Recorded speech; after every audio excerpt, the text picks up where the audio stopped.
warm welcome from Australia. Thank you to the organisers for the kind invitation to speak at this important meeting. I would have loved to come, but unfortunately it was not possible for travels, and hopefully things will return to normalcy very soon. I'll be talking on corticophobia among pharmacists in Australia, alluding to what we know about its prevalence, and also about what our pharmacists themselves see as knowledge gaps, and also their roles, and how we may work with them moving forwards. As a first world country, it's not surprising that we do have a significant reluctance to use topical steroids in Australia. From the Topicop study led by Professor Stauder a few years back, we see that Australia, represented by the orange line here, scored pretty highly in all three domains of fears, behavior, and also beliefs when it came to reluctance to use topical steroids. My colleague, adult dermatologist Saxon Smith in Sydney, did a survey of pharmacists attending a conference before and after talks on eczema, and he presented them with 6 questions relating to the processing of topical steroid prescriptions, answering with the identified electronic keypads. Of the attendees, about a third were under 30, about a third were over 50. About a third had practiced for less than 5 years, about a third had practiced for over 20 years. So there was a diversity of opinions here. About half of them had most of their learning come to them by reading pharmacy journals, but about a fifth had significant learning from internet-based sources. But as undergraduates, by far the largest teaching came from other pharmacists. On this background, we see that they were, however, quite open and keen to provide advice about the use of steroids to almost the majority, regardless of who wrote the scripts, including dermatologists. And we see that only about a half of them would generally only dispense with instructions of frequency as prescribed, which means another half would either embellish or modify somehow what was or was not written on the script. We see that 40% said that you should not use topical steroids for more than 3 to 7 days, and a further 28% said not more than a month. We see that the majority said use it sparingly, and only about a third followed the fingertip unit rule. And although 44% said that we don't generally get side effects with proper use, and a slightly greater number said that we can, and that skin thinning is the most common side effect. I was privileged to be able to participate in this study with the Opened group a couple of years back, looking at pharmacists' attitudes worldwide. This was done over 7 countries. Again, almost 300 pharmacists being surveyed, spanning across career life experiences. And on average, most of the pharmacists said they'd only received about 30-odd hours of teaching on dermatology in pharmacy school. In Australia, after graduation, on average, the mean was about 21 hours of dermatology training, although in some other countries, in particular China and Mexico, this figure did vary a bit. For most of the others, it was similar, around the 30-hour mark. We had 7 questions presented to them, and as you can see, most of the countries represented on the right, and Australia specifically on the left, did have an agreement that topical steroids was a standard therapy. But again, we see a high number, 40% or so, saying that you should really limit the amount that you apply. And in Australia, about a third said that you should stop the treatment as soon as possible. Systemic side effects, they did not seem so concerned about, although even then about 10% felt that topical steroids can slow down children's growth. Of the Australian cohort, I reached out to them, about half of them directly, either face-to-face or through telephone conversation to get an idea of what they felt were real knowledge gaps. For themselves, about half of those that were asked felt that they would really like to know more about the use of topical steroids, how to use them, whether they can be used on broken skin, when to stop, how often to use them. And there was also a significant interest in natural and alternative therapies.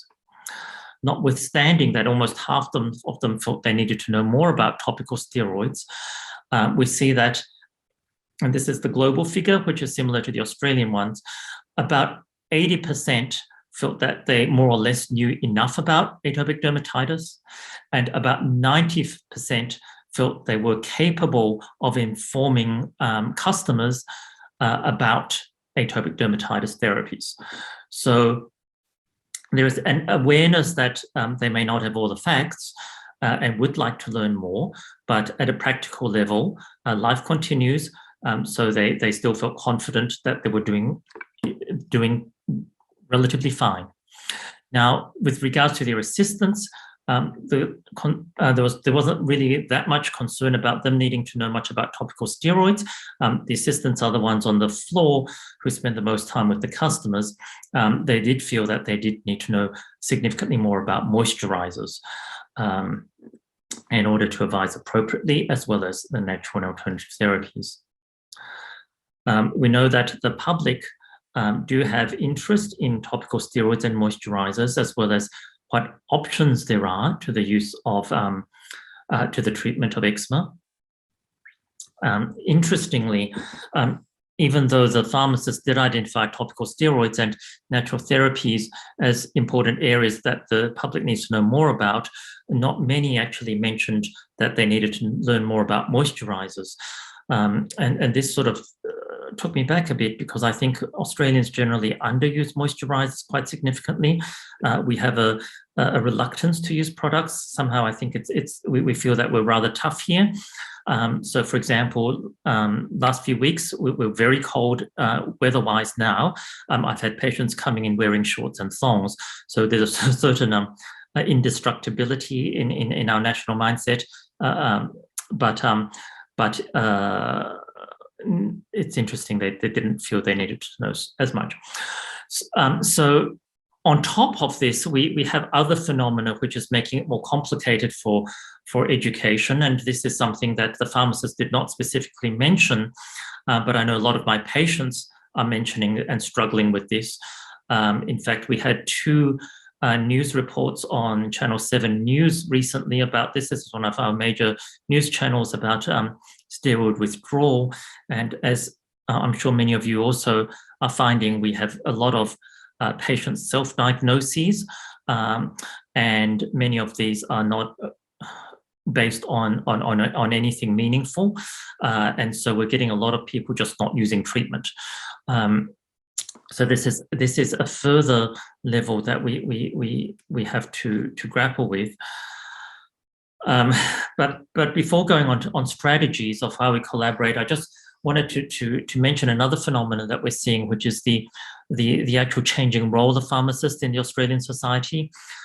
We have about 30,000 registered pharmacists, as opposed to only about 500 dermatologists. And there has been, particularly recently, an increase in interest in cognitive services. A number of articles have been published. The top 3 have just been in the last 2 years, and suggesting that we really need to seriously take this possible role in hand, and addressing barriers that pharmacists face. So in terms of educational activities undertaken by pharmacists to their customers, we see that the role in patient care is not always that well subsidized. So traditionally, many of their services for patient care are user pay, and they don't get a lot of funding for this, and motivation is relatively low. 3 years ago, our government decided to invest in cognitive pharmaceutical services in a number of domains, involving patients being more actively educated by pharmacists as well as having safety checks for medications. And this is changing our landscape somewhat. It's coincided with new initiatives in e-health and also rural supportive programs, which will also potentially increase the outreach.